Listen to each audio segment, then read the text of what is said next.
በአሜሪካ የስደተኞች ጉዳይ ብዙ እርምጃ እየተወሰደባቸው ነው። እንደዚህ ግሪን ካርድ የሌለውና ዜጋ ያልሆነ ሰው ትራክ እንዳይነዳ አዟል። The largest deportation operation in American history. ማን ነው በአይስ ኤጀንቶች እየታሰረ ያለ? Surrounded by federal agents. Different target. ግሪን ካርድ ስታተስ I was never in the country illegally. የወርክ ፐርሚት እንደዚሁ የአሳይለም ግራንትድ የሆነ ሰው I did not come here illegally. It's legal from day one. People who were arrested have no criminal records. ሰላም ወደ ዩቲዩብ ቤተሰቦቼ እንዴት ናችሁልኝ? እግዚአብሔር ይመስገን። ባላችሁበት መልካም ሁሉ እመኝላችኋለሁ። ይህ አሽሩካ ቻናል ነው። ለዛሬ ይዤላችሁ የመጣሁት በአሜሪካ የስደት ጉዳይ አሳሳቢ ሆኗል። በተለይም ኤርትራውያን በቀዳሚነት ብዙ እርምጃ እየተወሰደባቸው ነው። እንደዚሁ በቀጣይ ኢትዮጵያን ላይ የተለያዩ ነገሮች እየተሰሙ ይገኛሉ። ምንድን ነው የሚለውን አጠቃላይ በዚህ ቪዲዮ ይዤላችሁ መጥቻለሁ። ሀሳባችሁን እያጋራችሁ ጥያቄያችሁን እያስቀመጣችሁ ያው በዛ ያላችሁ በተለይ ከአሜሪካ ስደት ጋር የተያዘ ስጋት ያለባችሁ ሰዎች መረጃ እንድታገኙ ነው በዚህ ቪዲዮ አጠቃላይ ይዤላችሁ የመጣሁት። አሁን አሜሪካ ውስጥ እየታሰረ ያለው በአይስ ኤጀንቶች እየታሰረ ያለው ማን ነው የሚለው እንመለከታለን። ቀጥሎም ሰሞኑን አዳዲስ ስለወጡ ጉዳዮች አስቃኛችኋለሁ። በቀጣይም እንግዲህ ዲፖርት ላለመደረግ ከአሜሪካ ላለመባረር መደረግ ያለባቸው ጥንቃቄ የተለያዩ ባለሙያዎች የተሰጡ ያሉ ሀሳቦች አሉ። እናንተም የምትሏቸው ነገሮች ኮሜንት ማድረግ ትችላላችሁ። እነዚህን ጉዳዮች በዋናነት እመለከታለሁ ማለት ነው። በተለይም ያው ሪስትሪክሽኖችን ጋር በተመለከተ ደግሞ እሱ ላይ አዳዲስ የወጡ መረጃዎች ወደ እናንተ አደርሳለሁ። አሽሩካ የምርጦች ምርጫ ይቀጥላል። The largest deportation operation in American history. በአሜሪካ የስደተኞች ጉዳይ አነጋጋሪው ከሆነው እንጀምራለን። ይሄም ማን ነው በአይስ ኤጀንቶች እየታሰረ ያለው የሚለው ነው። A legal resident. The agents took him to a cemetery and beat him several times. Arrested nearly 1,200 Large-scale immigration Building was surrounded by federal agents. Different targets on this immigrants detained over this past 9 single adult females, 4 female heads of household. ዶናልድ ትራምፕ ስልጣኑን ሲቆጣጠር ያው በአሜሪካ ኢሌጋል የሆኑትም በተለይም ደግሞ ወንጀል ያለባቸውን በቅድሚያ ዲፖርት አደርጋለሁ፣ የአሜሪካን ደህንነት አሰፍናለሁ ነው ሲል የነበረው። ይህም ተከትሎ አይስ ኤጀንቶች እንግዲህ በየቤቱ እየገቡ ወንጀለኛ የሚሉትን እያሰሩ እንደነበረ ነው የተነገረው። ነገር ግን አሁን የወጡ መረጃዎች የሚያሳዩት አይስ ኤጀንቶች እንዲያው የክሪሚናል ሪከርድ የሌለበት እንዲያው ህጋዊ ሆኖ ሌጋል ስታተስ ላይ ያለ ግሪን ካርድ ያለው permanent residence ያላቸው በርካታ ሰዎች እንደታሰሩ 9 months into the Trump administration's immigration crackdown, roughly 220,000 people have been arrested by ICE agents. That number comes from new data shared by the University of California, Berkeley, as part of its deportation data project. It also found that nearly 75,000 people who were arrested have no criminal records. These numbers give one of the most revealing looks into the Trump administration's aggressive efforts to rein in immigration. የወጣ መረጃ የሚያሳየው ምንድነው? እስካሁን ድረስ ወደ 220,000 ሰዎች እንደታሰሩ ነው በአይስ ኤጀንቶች። ከዛ ውስጥ ግን 75,000 የሚሆኑ ሰዎች ኖ ክሪሚናል ሪከርድ፣ ምንም አይነት የክሪሚናል ሪከርድ ያልነበራቸው መሆኑ ምንድን ነው እየተሰማ ያለው የሚለውን ነገር አነጋጋሪ አድርጎታል ማለት ነው። ህጋዊ ስታተስ ላይ ሆነው የታሰሩ ሰዎች አሉ። እነሱ ለኒውዮርክ ታይምስ የሰጡትን የሶስት ሰዎች ምስክርነት ብለው ዶክመንተሪ ሰርተው ነበረ። ከዛ ላይ እስቲ የቀረበውን ነገር ላካፍላችሁ። I was reapplying for my work visa in the immigration office. I was doing everything completely legally.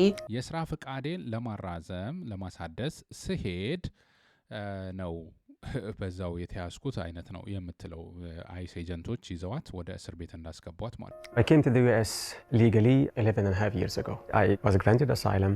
Then I got a notice to appear in one of ICE's offices in June for what they called a routine check-in. ከ11 ዓመት በላይ በአሜሪካ እንደኖረ የሚገልጸው አይማን የተባለው ግብፃዊ ነው። ይህም በአሜሪካ የጥገኝነት ጥያቄው ተቀባይነት አግኝቶ እየኖረ ነበረ። ነገር ግን ያው እሱም በአይስ ኤጀንቶች ተይዞ ስለመታሰሩ ነው የተናገረው ማለት። We went to Cancun for vacation with my family. When we came back, got on the plane, they pulled me aside. I didn't understand why. እሺ ደግሞ ግሪን ካርድ ሆልደር ነች። ቤተሰቧን ለመጎብኘት ሄዳ ወደ ሀገሯ ስትመለስ ነው ያው በአይስ ኤጀንቶች እንግዲህ ችግር የገጠሟት ማለት ነው። And I was taken. They were like, we have to detain you. I was under arrest with no explanation. It felt like I had been kidnapped. You're kidnapping me. They said they are detaining and deporting people who are here illegally and criminals. I was never in the country illegally. I did not come here illegally. It was legal from day one. የሚሉት ሌጋል ስታተስ ላይ ያለን በአይስ ኤጀንቶች እንግዲህ ለመታሰር በቃን ነው። ግሪን ካርድ ስታተስ፣ የወርክ ፐርሚት፣ እንደዚሁ የአሳይለም ግራንትድ የሆነ ሰው ታሪኮች በዚህ መልኩ በኒውዮርክ ታይምስ ላይ ቀርበው የተፈጠረውን ነገር አስረድተዋል። እነዚህ ሰዎች ሌጋል ስታተስ ላይ ነበርን ያሉ ቢሆንም ኋላ በአይስ ኤጀንት ታስረው ከወራት እንግልትና ውጣውረድ በኋላ በትግል ከህግ ጋር ታግለው ያው በጠበቃ በብዙ ገንዘብ አውጥተው ውጣውረድ ውስጥ አልፈው እንዳሸነፉና በዛው ለመቅረት በአሜሪካ ለመቅረት እንደቻሉ ምስክርነታቸውን ሰጥተዋል ማለት ነው። እንደዚህ አይነት ነገሮች ስለመፈጠራቸው በእንደዚህ አይነት መረጃዎችም እየታየ ይገኛል ማለት ነው። ምንድነው ለመሆኑ ሰሞኑን እየተሰማ ያለው አዲስ ለውጥ? በአሜሪካ ዋሽንግተን ዲሲ የተሰማውን ጥቃት ተከትሎ አፍጋኒስታዊ የፈጸመው ጥቃት ተከትሎ አዳዲስ ለውጦች በትራምፕ አስተዳደር መፈጸም ጀምሯል። ይሄም ሪስትሪክሽኖች ናቸው። 19 ሀገራት አሁን ላይ ሪስትሪክሽን ተካሂዶባቸዋል። ይሄም አሜሪካ ውስጥም ያሉት ሰዎች ከዚህ በፊት የተወሰነላቸው የአሳይለም ኬዝ ቢኖር እንደዚሁ የግሪን ካርድ ያገኙ ሰዎችም ቢኖር ወደ ኋላ ተሄደው ራሱ ሪቪው የሚደረግበት ነገር ሊፈጠር ይችላል ማለት ነው። ይሄም በዋናነት እንደ ኤርትራ ያሉ እንደ ኤርትራውያን ላይ ተግባራዊ እንዲሆን የመደረጉ ነገር ነው እና ፉል ሪስትሪክሽን እና ፓርሻል ሪስትሪክሽን ነው እነዚህ ሀገራት ላይ የተፈጸመው። ወደ አፍጋኒስታን፣ ማይናማር፣ ቻድ፣ ሪፐብሊክ ኦፍ ኮንጎ፣ ኢኳቶሪያል ጊኒ፣ ኤርትራ፣ ሃይቲ፣ ኢራን፣ ሊቢያ፣ ሶማሊያ፣ ሱዳን፣ የመን ናቸው። እነዚህ ይሄ ሪስትሪክሽን ፉል ሪስትሪክሽን ይተገበርባቸዋል የተባሉት። ፓርሻል የተባለው ሪስትሪክሽን ደግሞ ብሩንዲ፣ ኩባ፣ ሊዮስ፣ ሴራሊዮን፣ ቶጎ፣ ቱርክሜኒስታን፣ ቬንዙዌላ የተባሉ ሀገሮች ላይ እንደሚተገበር ነው የተነገረው። ኢትዮጵያውያንስ እንዴት ነው ካልን ትራምፕ እየተናገረ ያለው እንደዚህ ሰርድ ወርልድ ካንትሪ የሚባሉ ሀገራት ጭራሽ አሜሪካን እንዳይመጡ ነው የሚል አይነት ፍላጎት እንዳለው ነው እየተናገረ ያለው። ወይ ደግሞ አሁን የወጣው 19 ሀገራት ላይ የተፈጠረው ሪስትሪክሽን ወደ 32 ሀገራት ላይ ነው እና ያም ደግሞ ኢትዮጵያውያንን የሚያካትት እንደሆነ ነው እየተፈራ ያለው ማለት ነው። ኢትዮጵያውያን ቀድሞ ቪዛ ማግኘት ወደ አሜሪካ ምን ያክል ከባድ እንደሆነ እናውቀዋለን። ተማሪዎችም ለጎብኚዎችም እንደዚህ ለፋሚሊ ለሌሎችም እና ኢቨን ከዚህ በፊት ከአሜሪካ ወደ ኢትዮጵያ ግሪን ካርድ የነበራችሁ ሰዎች የምትጓዙ ሰዎች ቆም ብላችሁ ማሰብ የሚገባችሁ ሰዓት ነው። አይ ቲንክ ቀድሞውን መረጃዎች የተሰራጩ ስለሆነ የሆነ ጥንቃቄ ትወስዳላችሁ ብዬ አስባለሁ። ግን አሁን ደግሞ ይበልጥ ጥንቃቄ ማድረግ የሚገባችሁ ሰዓት ላይ እንገኛለን ማለት ነው። ኤርትራውያን ላይ ምንድን ነው የተሰማው? ትንሽ ፎከስ አድርገን እንመልከት። ያው የቪዛቸው ግሪን ካርዳቸው አሳይለም ኬዛቸው እየታየ ፕሮሰስ ላይ ነበረ ያመለከቱ ሰዎች የነዚህ ሰዎች ሁላ እንዲቆም በቃ ባመለከቱበት በዛው እንዲሆን ነው እና ዲሌይ እንዲደረግ እንደዚሁ ሪቪው እንዲደረግ ከዚህ በፊትም እንደነገርኳችሁ ረጅም ዓመት የቆየም ሰው ቢሆን ጉዳዩ ከእንደገና ተመርምሮ ሌላ ውሳኔ ሊሰጥ ይችላል ማለት ነው። ለረጅም ዓመት መኖሪያ ፍቃድ አለኝ ብላችሁ የኖራችሁ ሰዎች ኑ ተብላችሁ ልትጠሩ ትችላላችሁ። ከዛም ደግሞ እስከ መነጠቅ ድረስም ልትደርሱ ትችላላችሁ፣ አይታወቅም። ይሄ በኖርዌይ ሀገር የተመለከትነው ዜግነት እስከ መንጠቅ ድረስ የተደረሰበት ነገር ምናልባት እዛ ጋም እየመጣ ይሆን አላውቅም። ኤርትራውያን ይሄን ነገር ሊያጋጥማችሁ ይችላል። በርካታ ዓመት ብትኖሩም እንደነገርኳችሁ ነው ይሄ የሚያልፍ ጉዳይ አልሆነም ማለት ነው። ወደ አሜሪካ መሄድም ያው ቪዛ ያገኛችሁ ወይ እየጠየቃችሁ ያላችሁ ሰዎች ሪስትሪክት ልትደረጉ አትሄዱም ልትባሉ ትችላላችሁ፣ ወይ ደግሞ የምትሄዱበት ጊዜ ዲሌይ ሊሆንባችሁ ይችላል። ሶ ይሄ ነው ሪስትሪክሽን የሚባለው በኤርትራውያን ላይ የተሰማው ጉዳይ ማለት ነው። ስለዚህ ይሄ አሁን የነገርኳቸው ኤርትራውያን ላይ እየሆነ ያለው ጉዳይ ኢትዮጵያን ላይም ሪስትሪክሽን የሚጣል ከሆነ እንደዛ አይነት ነገር ይመጣል ማለት ነው። ኤርትራ ላይ ትራምፕ አስተዳደር ለምንድን ነው ሪስትሪክሽን ያደረኩት ብሎ ነው የሚናገረው። ኤርትራ አንደኛ ከዚህ በፊት ስደተኛ ሲመለስ ያው አሳይለም እምቢ የተባሉትን ወደ ኤርትራ ስንመልሳቸው የኤርትራ መንግስት አልተቀበለችንም። በዚህ ምክንያት ኤርትራን እዚህ ነገር ውስጥ ባን ውስጥ ልናስገባ ችለናል ነው። ከዚህ በፊትም የተጀማመሩ ነገሮች ነበሩ አይደል? ያን ተከትሎ ነው። ሁለተኛ ከኤርትራ ወደ አሜሪካ የሄዱ በB1 በV2 ቪዛ ኦቨርስቴይ ሬታቸው ወደ 20.09% ነው። እንደዚሁ ደግሞ ኤፍኤም እና ጄ ቪዛቸው ኦቨርስቴይ ያደረጉበት 55.43% ነው። ሶ ከኤርትራ የሚመጡ ሰዎች ላይመለሱ የመቻል እድላቸው ከፍተኛ ስለሆነ እንዳይመጡብኝ እዛው የማለት ነገር ይታያል ማለት ነው። ሶ ሌላኛው እዚህ ዋይት ሃውስ ያወጣውን ነገር ነው በነገራችን ላይ ማነብላችሁ። አንዳንድ መረጃ ያው ማትፈልጉትን ነገር ስትሰሙ እኔ የተናገርኩትና እኔ የፈጠርኩት እንዳይመስላችሁ ወይ ጥላቻ። አንዳንዴ ኮሜንቶች ሲነሱ ሶሻል ሚዲያ ላይ ስለማቀው ነው እኔ ኤርትራውያንን ጠልቼ ይህን ነገር የምናገር የሚመስለው ሰው ሊኖር ይችላልና እንደዛ ሳይሆን መረጃውን ነው እየነገርኳቸው ያላችሁ። በየሀገራቱ ዝርዝር አስቀምጧል። ሌላው በኤርትራ ባለስልጣናት የተሰጠው ዶክመንት ፓስፖርት ላይ ኮምፒተንስ ችግር አለ ብለን እናምናለን ነው የሚለው ዶክመንቱ። እንደዚሁ ክሪሚናል ሪከርድ አር ኖት አቬለብል ቱ ዘ ዩናይትድ ስቴትስ ፎር ኤሪትሪያን ናሽናልስ ይላል እና የክሪሚናል ሪከርድ ይፈልጋሉ የአሜሪካ መንግስት። ነገር ግን ኤርትራ ወንጀል ያለባቸው ሰዎች ዝርዝር ምናምን ለአሜሪካ ክፍት አድርጋ አልሰጠችም። ስለዚህ እንደዚህ አይነት ክፍተቶች ስላሉን እኛ ደግሞ የደህንነት ስጋት አለብን ብለው የሚጠቅሱን ነገር አለ። ከዛ ጋር አገናኝተው ያው የኤርትራን ባን እንዳረጉ ነው እንግዲህ እዚህ ጋር ዋይት ሃውስ ያወጣው መረጃ የሚያሳየው ማለት ነው። ምን አይነት ነገር ሀገራት እንደሚናገር ሶማሊያን መመልከት ነው። ስድብ አይቀረው ምን አይቀረው። ሶ ከሶማሌ ጋር የተያዘው አይ ቲንክ ሌላ ቪዲዮ የሚፈልግ ይመስለኛል። በተለይ ሶማሊያን ደግሞ ብዙ ነገር የተፈጠረ ነው። ሚኒሶታ ላይ ምናምን ብዙ ነገሮች የተነገሩ ነው።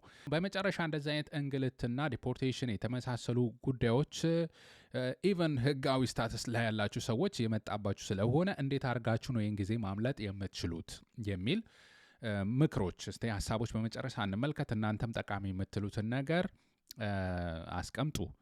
በቅድሚያ እስቲ ጠበቃ ሙሉዓለም የተባለ በአሜሪካ ሀገር ታዋቂ ጠበቃ እሱን ያሰጠውን ሀሳብ ላቀርብላችሁ። አይነት ወንጀል የሰራ ሰው ነው የዚህ የኢሚግሬሽን ፖሊስ ኢላማ እየሆነ ያለው በአሁኑ ሰዓት ላይ?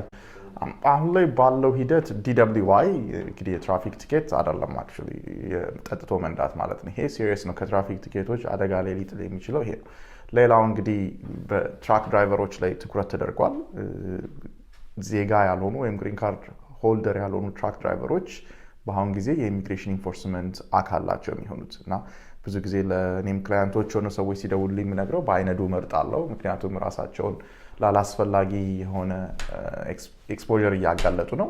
ፌዴራል መንግስት ደግሞ አዟል። ግሪን ካርድ የሌለውና ዜጋ ያልሆነ ሰው ትራክ እንዳይነዳ አዟል እና ኢቨን ኢፍ ስቴቶች ላይሰንስ ኢሹ ቢያደርጉላችሁም በዚህ ላይ ያላችሁ ሰዎች መጠንቀቅ ያስፈልጋል። ቫዮሌሽኖችን አስመልክቶ መጠነ ሰፊ ናቸው። ብዙዎቹ የሴክሹዋል ቫዮለንሶች ትልቅ ትኩረት ተሰጥቷቸዋል። DWI፣ ሮበሪ፣ ቴፍት፣ እነዚህም ሌሎች ኮንቪክሽኖች ካሉ ሌላ የትኩረት አቅጣጫዎች ናቸው የሚሆኑት ማለት ነው። እንግዲህ ሚኒሶታ ላይ ደግሞ ፍራውድ ነው፣ የገቨርንመንት ፍራውድ። የግሩፕ ሆሞች ሊሆኑ ይችላሉ። እንግዲህ የህፃናትን የመመገብ ሂደት ነበር እዚህ ሀገር ከኮቪድ ጋር ተያይዞ እዛ ውስጥ የተሳተፉ። ይሄ ኢንቨስቲጌሽን ወደ ሌላ ስቴት ከሄደ በተለይ ኢትዮጵያኖች ግሩፕ ሆም ያላቸው አካባቢዎች አሉ፣ ፖርትላንድ፣ ሲያትል፣ እዛ አካባቢ የሚሄድ ከሆነ እንግዲህ አስጊም ሊሆን ይችላል። ምክንያቱም ንጹህ ላይሆን ይችላል እዚህ ውስጥ የተሳተፈ አካል በጠቅላላና ሚኒሶታ ውስጥ ሰክሰስፉል ከሆነ ምናልባት የኢንቨስቲጌሽኑን ሊያሰፉትና ወደ ሌሎች ስቴቶች ላይም ወደ ሲያትል፣ ፖርትላንድ አካባቢ ሊሄዱ ይችላሉ። ምክንያቱም ሲያትልና ፖርትላንድ ትልቅ የኢሚግሬሽን ኢንፎርስመንት እንከን የገጠማቸው ቦታዎች ናቸው። እነዚህ የመሳሰሉ ጥንቃቄዎችን ማድረግ ያው ሙያዊ ምክር ሰጥቶና ወንድማችን እናመሰግናለን ባለበት። ቻት ጂፒቲ ደግሞ ምን ይመክራችኋል? የተወሰኑ ነጥቦችን ቻት ጂፒቲን ጠይቄ ይህንን ሀሳብ ሰጥቶኛል። የመጀመሪያው ስቴ ኢንፎርምድ፣ ያው መረጃ አግኙ በያላችሁበት። እንደዚህ አይነት መረጃ መለዋወጥ አበሻ ችግሩ ዛሬ ቤታ አንኳኩቶ ሲመጣ ነው የምትሰማው። እየተሰማ ያለውን ነገር ቀድማችሁ ማወቅ አስፈላጊ ነው። ሶ ስቴ ኢንፎርምድ። የተለያዩ ቴሌግራም ግሩፕ፣ ዋትሳፕ ግሩፕ ከፍታችሁ ይሄ ነገር ተለዋወጡ። እንደዚህ አይነት ቪዲዮ ስታዩ ለሚመለከተው ሰው ዛሬ ባይመለከተውም ነገር ሊመለከተው ስለሚችል ላኩለት፣ አፕዴት ራሱን ያደርግ ማለት ነው። ሁለተኛው ያው ያላችሁበት ስታተስ ቼክ አድርጉት። ምናልባት መች ነው ኤክስፓየር የሚያደርግ ነገር ያለባችሁ፣ የመኖሪያ ፍቃዳችሁን በተመለከተ፣ የአሳይለም ኬዛችሁ በተመለከተ መች ነው ያለባችሁ ክትትል የሚለውን ነገር የሚመጣላችሁ መረጃ ተከታተሉ። እንደዚህ አይነት ነገር በጣም ብዙ ሰው ተበልቷል። በእውነቱ ለመናገር እኔ ማቃቸው ሰዎች ስላሉ እንደዚህ አይነት መረጃ ባለመከታተል፣ ስታተሳቸውን ባለመከታተል ማለት ነው። ሶ ቼክ ዮር ስታተስ ፔፐር ኬርፉሊ ይላችኋል። ሶስተኛው አቮይድ ሪስኪ ቢሄቪየር። ያው ጠበቃ ሙላለም እንደተናገረው ነው። አይ ቲንክ መንቀሳቀስ ገደብ ምናምን ወደ ኢትዮጵያ ለመሄድ ያሰባችሁ የግሪን ካርድ ሆልደሮች ካላችሁ እናንተ ሌጋል ስታተስ ላይ ያላችሁን ብትሆኑ ቆም ብላችሁ አስቡት። ይሄንን ገና እስቲ ቆም ብላችሁ አስቡት። አዎ ይሄ ነው። እንደዚህ አይነት እንቅስቃሴዎች መኪና ምናምን የተባለውን ቀደም የተነሳውን ጉዳይ ጥንቃቄ አድርጉበት። ሌላው አራተኛው የባለሙያ ድጋፍ ብታገኙ እንደዚሁ ያው ህብረተሰባዊ መተጋገዝ ቢኖር ነው። ኦኬ በመሰለኝና በደሳለኝ ሳይሆን በህጉ ምን ይላል በሚለው በባለሙያዎች መመራት ጥሩ ነው። አበሻ በስደት ከሚጎዳን ትልቁ ጉዳይ ማን አለ ምን አለ የሚለውን ነገር እየሰማን ነው። ጠበቃ ይሄን አታርጉ፣ ይሄ ነው ህጉ፣ ይሄን አድርጉ ካለ መስማት ነው። ባለሙያ ነው ህግ ጠቅሶ ምን ጠቅሶ ነው። በእርግጥ እውቀት ይለያያል፣ አንዱ ከአንዱ ሊለያይ ይችላል። ሶ ያ እንዳለ ሆኖ ግን ህጉ ይሄ ነው የሚለውን ነገር እንጂ እንትና እኮ እንደዚህ ስለሆነለት እንትና ይሆንለታል፣ እንትና እንደዚህ ስለሆነለት እንደዚህ ይሆንለታል የሚባል ነገር የለም። እሱ በጣም በስደት የአበሻ ጉዳይ የሚጎዳን ነገር ነው። ጥንቃቄ ያድርጉበት።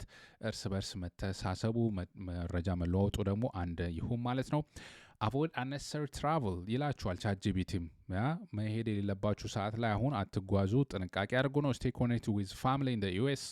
ያው መረጃችሁን ስጡ፣ አፕዴት አድርጉ፣ የት እንደምትገኙ እንዳላችሁ ብትችሉ የቤተሰብ ዋትሳፕ ግሩፕ፣ ቴሌግራም ግሩፕ አይ ቲንክ በጣም የተለመደ ነገር ነው ይሄ እና ያላችሁበት ስታተስ እኔ እንዲህ ነኝ እንደዚህ ነኝ ውሎ ምናምን ቼክ መደራረግ ይሄ ራሱ ቢኖር ጥሩ ይመስለኛል። ቴንክ ዩ ቻት ጂፒቲ።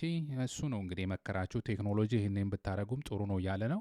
እኔ ደግሞ ያለኝ መከር ከወንጀል ራስን ማራቅ የሚለው ነው። ወንጀል እንዲህ የሚሸትበት ትንሽ ሽታ ያለበት እንኳን አትጠጋ አባቴ አትጠጊ። ይሄ ነው። በእርግጥ እግዚአብሔር ይጠብቀን። አንዳንዴ ነገሮች በምን ተለውጠው እንዴት ተለውጠው ወንጀል ውስጥም ሰው እንደሚገባ አይታወቅም። ከዛ ክፋት ከክፉ ነገር ይጠብቀን ነው የምለው።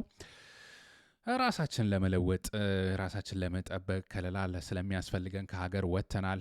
ነገር ግን ያው የወጣንበት ዓላማ ደግሞ መርሳት የለብንም። ሶ ያ ነው አይ ቲንክ ማስመር ያለብን። ተመለከተ ጠቅላላ ሳረገው ይሄ ነው ያለው መረጃ። በእውነቱ እናንተን ለማስደንገጥ ለማስበርገግ ሳይሆን ስለ ልቡና ዝግጅት እንድታረጉ ነው። የስደት ዓላማ የወጣንበት እናውቀዋለን። ራሳችን ለመለወጥ ራሳችን ከለላ ስለሚያስፈልገን ወጥተናል። ነገር ግን ያላሰብናቸው እንደዚህ አይነት ህጎች ደግሞ ሲወጡ ስደት ላይ በጣም ያስጨንቃል። እያለፍንበት ነው፣ እያየነው ነው፣ አለንበት። ሶ ምን ያክል አስጨናቂ አሳሳቢ እንደሚሆን ይገባኛል። ቤተሰብ ብዙ ነገር ከኛ ይጠብቃል። ብዙ ነገር ዓላማ ይኖረናል። ልጅ ቤቴን አምጥቼ ምን አምጥቼ ቤተሰብ አምጥቼ የምትሉ ሰዎች ትኖራላችሁ። ይሄ ሁላ ደግሞ በሆነ በሚወጣ ህግ ሲገለባበጥባችሁ የሚኖረው የሳይኮሎጂካል ዳሜጅ ቀላል አይደለም። ራስን ህይወት እስከ ማሳጣት ብዙ አይነት ጭንቀት ውስጥ ልትገቡ ትችላላችሁ። ሶ እግዚአብሔር ግን ከጻፈለን ህይወት ፈቀቅ ማለት አንችልም። ለኛ ያለው የትም አይሄድም። ይሄንን ደግሞ መርሳት የለብንም። ሌላው የስነ ልቦና ዝግጅት እንድታረጉ ነው። ምናልባት እስር ቤት ውስጥ አይሆንባችሁና የምትገቡ ሰዎች ልትኖሩ ብትችሉ ምንድን ነው ያለው እስር ቤት ውስጥ ምንድን ነው? እንዴት ነው ከዛ ውስጥ ሁኔታ ውስጥ አሸነፈ መውጣት የምንችለው? መዘጋጀት ያስፈልጋል። ይሄ ነው ሚዲያ ምን ጠቅማችሁ መረጃ የምናደርሰው እኮ ለዛ ነው እንድትፈሩ ሳይሆን ፕሪፔርድነስ እንዲኖራችሁ ነው። ዲቴንሽን ሴንተር ውስጥ የነበሩ ሰዎች ሲያወሩ በእውነት አሜሪካ እንዲህ ነች እንዴ?